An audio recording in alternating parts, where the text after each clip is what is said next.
the Cassira Foundation asked St. Mary's to do a kind of proof of concept that we could think about the noosphere by studying what Ben calls the technosocial dilemma. And so he coined this term based on the work of Shannon Valor, who was then at Santa Clara University. And so the phase one project that happened at St. Mary's was really about, like, how do we talk about this term? How do we define this term? Does it make sense to use the technosocial dilemma as a pathway into thinking about the third story and the noosphere? And so just to get us on the same page, the phase one talked about the technosocial dilemma in this way, right? Science is full of great promise, and its sort of everyday promise comes from the idea of enabling technological solutions to problems, right? We can improve our lives through technology, better living through chemistry, that kind of idea. And at the same time, right, there are problems with this scientific approach. And so the basic concept, the way I think about it, is that technological innovation outpaces the capacity of human institutions meant to manage it. And you can see this really clearly in US American media law. So I teach a class called The Rhetoric of Privacy and Surveillance.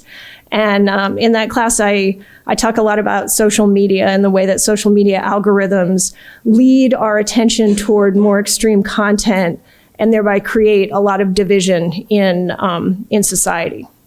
And so the fundamental conceptual point of the technosocial dilemma, right, is that the narrative of science, or that, these sort of social media is bringing us together, and it's actually literally tearing us apart at the same time. And so this last point, right, it was Ben's experience as he studied engineering. So he came from a place of certainty with respect to what we call the first story, right? The sort of conceptual certainty of the Catholic intellectual tradition. And Brian Swimmy also talked about that experience of the certainty of the Baltimore Catechism. That's not quite what it's called, but I was a post-Vatican II Catholic educated child, and so I didn't quite ever get that certainty. And that's actually I think the beginning of some of where my phase of the technosocial dilemma went. And so yesterday, Devin talked to us about the chasm problem, right? The early adopters look at almost any description of the technosocial dilemma, almost any description of the noosphere, almost any description of the third story, and they see, oh, like, there's promise here. This is a conceptually useful tool. But for the average college student, for someone who did not necessarily start from certainty, the technosocial dilemma looks very abstract. And so, right, how to approach that problem of abstraction. And I have some bullet points here, right? We could ask a bunch of questions, and I think that is, that's the qualitative way. That's the way of the marketing that Devin talked a little bit about yesterday. What's your story? What's important to you? What do you need? We could also assume we need meaning and purpose, right? People are mortal. We need meaning and purpose to situate our time on Earth, right? That would be another approach. We could explain the problems of the second story. Science has been taught as a narrative of rationality and measure and randomness, right? Think of the Big Bang Theory that just randomly introduced life and randomly brought us into the universe. We could explain the problem in terms of a first and second story, right? That the Big Bang story contrasts with the religious origin stories, and so challenge our sense of meaning and purpose that is culturally situated. And so as I began the technosocial dilemma phase 2, right, these were all sorts of approaches in my mind. And right, the mission of HE, just to sort of get that on the page, right, is to research and develop a science-based third story and explain the evolution of the noosphere. So we're trying to find a way to do that and to conduct research and developmental educational tools that are consistent with becoming aware or conscious of the noosphere. So the phase of the technosocial dilemma study that happened at St. Mary's before me was really about trying to come up with what are the questions we should be asking that will help us situate a general understanding of this knowledge. And so, my predecessors talked about deepening the study of the gap between human institutions and technology. They asked questions about the erosion of traditional beliefs, and they wanted to develop the capacity to study quantitatively attitudes about meaning and the big questions. And through their research and a little bit of survey data, they decided that the concept was worth studying. And so this chart is probably familiar to most of you. And so this is the chart of technological change and innovation, right? And you can see how steep the curve gets, right? And so in early technological development, we can move through change at a pace that we might be able to actually comprehend how the changes might change society for better or worse. And so the steam engine or the telegraph, right, brought a bunch of changes, but those changes were happening at a slow pace. And now the changes are happening, yearly, weekly, monthly, much faster. So, my research partner, Carolyn Peterson, who's at the back of the room over there and who actually carried out the interviews that I'm about to talk about, she devised the title Young Adults' Perspective on Technology, Ethics, and the Noosphere. And so our study, we designed a qualitative study to measure the range of college student attitudes toward technologies, ethics, and future orientation. And so we designed 10 semi-structured interviews. You probably know what a semi-structured interview is, but the idea is that while Carolyn is asking questions, the answers and then probes are very much driven by the interview subject, right? So we don't know exactly what we're going to get. Those first questions we ask in a certain order, but whatever happens between big questions is really determined by the interview subject. And once we finish analyzing the semi-structured interviews, we will be able to move into a focus group, but we're waiting to get results from the analysis. So when we started out, we assumed that the study we were doing was really a deeper version of what we did with the Fordham analysis of student understanding of the YouTube videos, right? We thought we were searching for juniors and seniors' understanding of the conditions related to the technosocial dilemma. And boy, were we wrong. We asked questions around providing definitions of the technosocial dilemma. So we gave a definition and asked for comment. We asked after their sense of meaning and purpose. We asked how their sense of meaning relates to the future and the future of humanity, and asked how their sense of meaning and purpose relate to the future given the potentially negative possibilities in court, including things like the threat of nuclear annihilation, the threat of gene manipulation, and artificial intelligence. And so as I cued you a second ago, our preliminary results were completely unexpected. And so Initial coding sought understanding of the technosocial dilemma. Now that we've talked for an hour and you watched a little bit of Journey of the Universe and you've watched the Mapping the Universe video, right? Tell us what you're getting. And so we assumed that there would be some factual answers, and we really could not have been more wrong. Students were mostly unprepared for something as abstract as the technosocial dilemma. They could understand that technology caused problems, but they certainly didn't know what to do about it. They did not think they had any role in figuring out what to do, and they were frightened and confused. And so, their answers, though, were full of references to emotion and to values. And so what I mean by that, right, is, and here's a couple of examples. When asked about genetic enhancement, this could go very wrong. Pandora's box. It could lead down to, mumble, like, or candidates for genetic enhancement would be the wealthy, the privileged, the well-connected, and many would be of the scientific medical community. So there's an understanding that, right, things might not go the way they should, that there's a lot of anxiety there.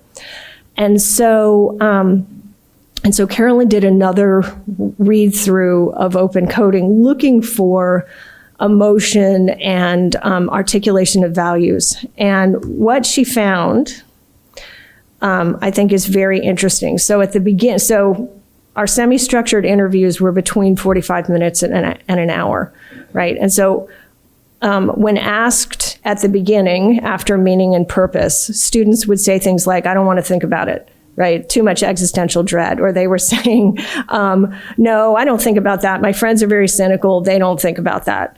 Or they were saying things like, this last one, no, I didn't think about it because I was an athlete. That was my sole identity. But then I suffered an injury that kept me from my sport for over a year. I had no purpose, no focus. Athleticism had been my life. I, of course, asked myself, why me? I was very depressed. Over the course of that year, I began to realize that I was a human being long before I had ever been an athlete. I came to the conclusion that I was much more than just an athlete.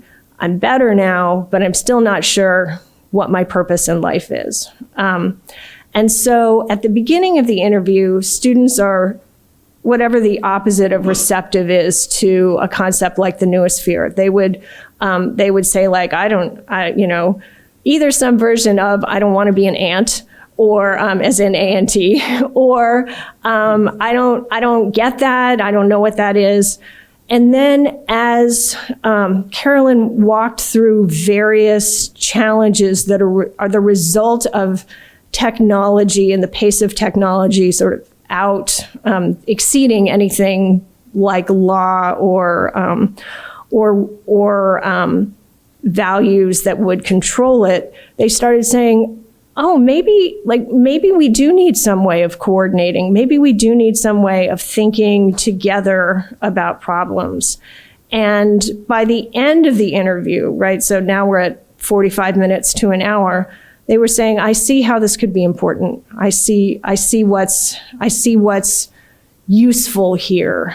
And so that was really interesting, right? Because it has taken an extremely long time to get these interviews done. Students would sign up for the interview and then not show up. They would sign up and then say they couldn't make it and reschedule but not show up. And these interviews were conducted, during lockdown, during the sort of first phase of reopening, and it highlighted that it is not easy to get a 20-year-old to sit down and do a 45-minute interview, even when they're paid.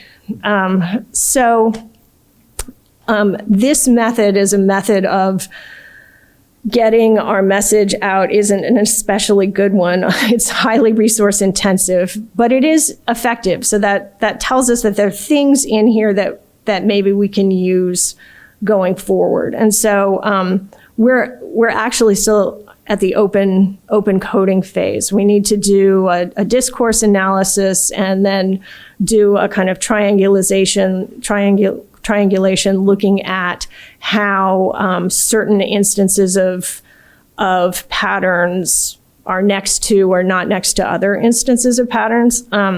So we will be doing that, and especially we want to look more closely at what kinds of emotions and what kinds of values are appearing where in the sort of time, narrative time of the interview. And so we're expecting some more specific results than this, but we feel like overall, we are starting to get a picture of what that chasm looks like. So moving from people who do immediately recognize the value or purpose of the newest sphere or the third story, over to people who are not inclined on their own toward abstract expressions of value or purpose or meaning. And so that is where my results are. And we look forward to telling you about the next phase, probably the next time we meet, which I hear is going to be the 100th anniversary of the concept of the noosphere. So I'm happy to take questions, but I don't know that Ben left time for that. So okay.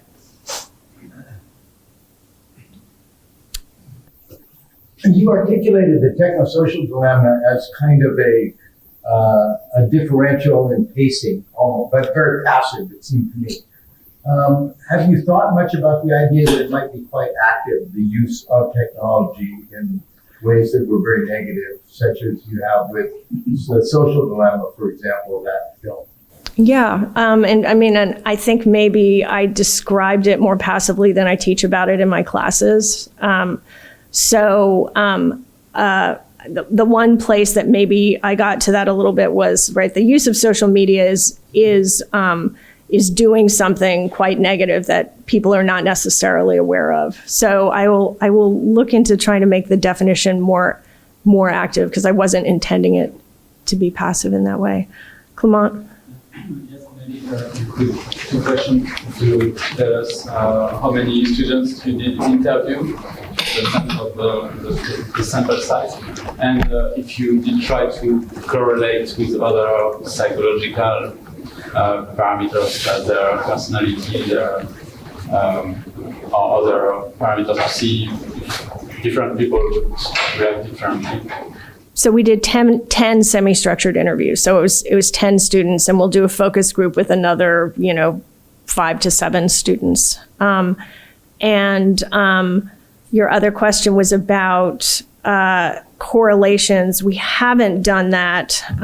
It's a heavier IRB lift to ask students to do that, so it's not impossible, but we didn't do it the first time around because we wanted a kind of open format where we were seeing what would come up, but I would go in that direction in the future. Hi. I talked about this a little bit with someone last night, but I went to a funding meeting, and they brought some guy in who had been an early Twitter executive, and they were talking about marketing to the Twitter audience. And he started talking about Gen Z, which is kind of in your wheelhouse there. Yeah. And he said, they're the first generation that has seen their parents have economic downturn, and they're concerned and they're nervous and all that sort of stuff. He said the worst thing is to get to a Gen Z, you have 8 seconds. You have 8 seconds, and you lose them after 8 seconds. So my question would be, is there any way that you could do what you're doing in a quicker format, just to try to hang on to those little buggers? I think my end goal for this project is to develop a quantitative survey that would help them map out their positionality related to all of these things. And that's a tall order, but I'm going to give you an example. So there's a pretty well-known survey that's about public speaking anxiety that I actually make all my public speaking students take. And the process of taking that survey actually educates them about the landscape of public speaking and helps them reflect on what aspects of public speaking are challenging for them. And so I would love to see something like that for the techno-social dilemma. So that's my grail. Yeah. So the answer is no, you can't do it in 8 seconds. You need time. Good morning. Francis? I think you should probably develop some kind of an instrument, some kind of a questionnaire with different values. Like there's something like the human value survey, which is more general, but you could include some additional questions that have to do with the VUCA world, with technosocial dilemma, asking specifically about anxieties, volatility, sense of purpose, meaning. I'm sure that there are a number of psychological instruments that exist like that, and then we would need to use the best parts of them, and then ask the students simply to fill them in, and then try to correlate with different things like age, social background, social economic status, gender, etc. That might already give a better idea of what the problem is, where it's most acute. That sounds like a good strategy. Shima? I think I did something similar when a few years ago I did an installation, and then I asked people to capture their emotions after the experiment, which was about technology and smart cities. And I found having some kind of emotional metric that helps people to identify the specific emotions that they feel will give some emotional landscape, if you like, of how people actually feel, and then also kind of followed by concrete action, how they can change their moods. I think that might help. That sounds really interesting. Did you develop that, or did you? No, I did it myself. Yeah. I have an installation. I set up for 13 days, so people would go and experiment with it, play with the device, and then they would capture their emotions afterwards. So it was just kind of like a little round table with kind of different types of artistic productions. They would produce something, put their emotions into some concrete production, and then after that would write some ideas. I have it online, so I can share it with you as well. That'd be great. I'd really like to see that. Leslie? Well, Shima, I love that. That's very exciting. And my millennials tell me that they're really tired of us talking down to them. So what, well, and we have a millennial, maybe two. Devin, are you a millennial? Totally. Millennials in the room, and I would love to hear their perspective on what you're saying. And I know there are some of you who think that, we need to be enough with the millennials already, but they are the power that's going to drive human energy, and we can't be dismissive of them. We also can't talk down to them. So millennials, how is this all about landing with you? Well, actually, you all know that dad's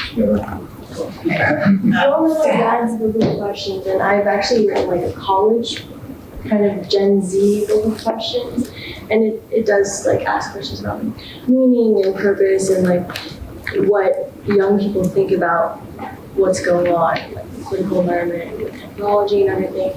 And Sophie and I were talking last night, and we were thinking like, what if we began like some sort of survey, media style of some sort, where we went around college campuses and just asked different students like one question, what do you think the meaning of life is? Or I don't know. We would have to come up with the best questions to ask, but it could certainly start a conversation because, like you said, young people don't like to sit in a room for 45 minutes and answer questions. And you probably won't get that many different answers because you can only get a few people to do that. But if you went around and interviewed everyone, then you could kind of like get a better read on the whole generation. So. Peer-to-peer, right? Is that what you're talking about, Sophie? Would that be a more acceptable to your, and yeah, you guys in Gen Z, you guys will accept the sort of questioning and offering from here more likely than you are from us? Yeah, I think it would definitely be easier to have a conversation with someone that wasn't like as intimidating, but Us intimidating? well, I don't know. Like usually when you're asked by administrators or something, there's like pressure. But yeah, I was thinking of doing some sort of networking event at USC using questions and bringing together people to just talk about interesting things. Because most of the time people don't talk about that stuff. So it would certainly be an interesting project that could maybe help with all of this. Thank you very much.